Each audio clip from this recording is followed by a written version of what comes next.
ang pagiging GOAT ni Manny Pacquiao. Do you have anything left to accomplish in boxing? Yes.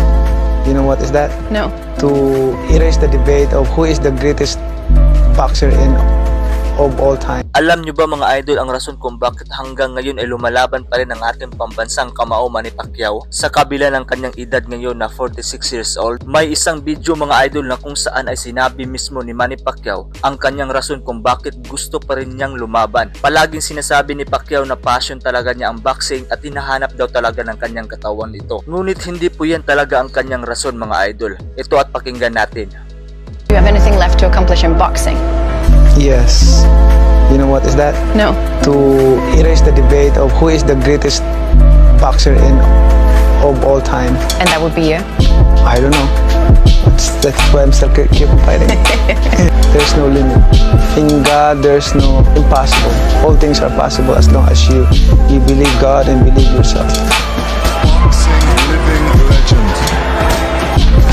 I never imagined what I have done and accomplished that I'm gonna be like this. But since God gave me this ability and accomplishment, and I tell you my dream is to erase those debates that who is the greatest fighter of all time. Okay.